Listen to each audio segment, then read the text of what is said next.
बजे का समय था। रोहित, रीना और दीपक अपनी बस से एक छोटे से गांव जा रहे थे। बस में बहुत कम लोग थे और चारों तरफ घना जंगल फैला हुआ था। आसमान पर घने बादल छाए हुए थे और हल्की बारिश हो रही थी। कुछ देर बाद बस के इंजन से अजीब सी आवाजें आने लगी।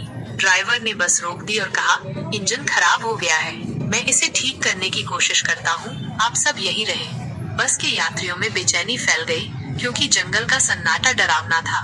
थोड़ी देर बाद ड्राइवर वापस आया और बोला, इंजन ठीक नहीं हो सकता, हमें मदद के लिए पैदल पास के गांव जाना होगा। गांव यहाँ से 3 किलोमीटर दूर है। रोहित, रीना और दीपक ने तय किया कि वे ड्राइवर और अन्य यात्रियों के साथ चलेंगे। सबने टॉर्च निकाली और जंगल के रास्ते पर चल पड़े। कुछ समय तक सब ठीक रहा, लेकिन अचानक रीना को ऐसा लगा जैसे कोई उन्हें पेड़ों के पीछे से देख रहा है। उसने यह बात रोहित और दीपक को बताई। वे चौकन्ने हो गए, लेकिन किसी और को कुछ नहीं बताया। जैसे जैसे वे आगे बढ़े, हवा में अजीब सी गंध फैलने लगी। दीपक ने अपनी टॉर्च घुमाई और देखा कि कुछ अजीब परछाइयां पेड़ों के पीछे सरक रही थीं। वो डर गया और जोर से चिल्लाया, वहाँ कोई है। ड्राइवर ने सबको शांत रहने को कहा, लेकिन अब हर कोई घबरा चुका था। तभी पेड़ों के बीच से एक डरावनी चीख सुनाई दी। ये चीख इतनी भयानक थी कि सभी रुक गए। रोहित ने हिम्मत जुटाई और आगे बढ़कर देखा। वहाँ किसी ने खून से लिखा हुआ एक संदेश देखा, ये जंगल तुम्हारा आखिरी सफर है। डर के मारे सभी दौड़ने लगे, लेकिन जैसे ही वे भाग रहे थे, एक एक कर लोग गायब होने लगे। सबसे पहले ड्राइवर गायब हुआ, फिर बाकी यात्री। अब बस रोहित, रीना और दीपक ही बचे थे।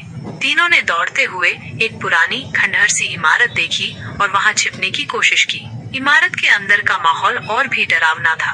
हर जगह खून के निशान और अजीब आवाजें थीं। अचानक दीपक जोर से चिल्लाया, रोहित, रीना, मुझे कुछ खींच रहा है।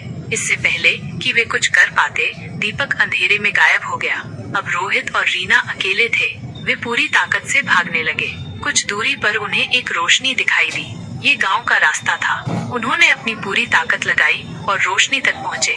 गांव वालों ने उनकी हालत देखी और तुरंत उन्हें अंदर बुला लिया। जब उन्होंने गांव वालों को सब कुछ बताया, तो एक बुजुर्ग आदमी बोला, तुम लोग बच गए, ये चमत्कार है। उस जंगल में जिसने कदम रखा, वो कभी वापस नहीं लौटा। रोहित और रीना की जान तो बच गई, लेकिन उस रात की डरावनी यादें हमेशा के लिए उनके मन में बस गईं। वीडियो अच्छी लगी तो सब्सक्राइब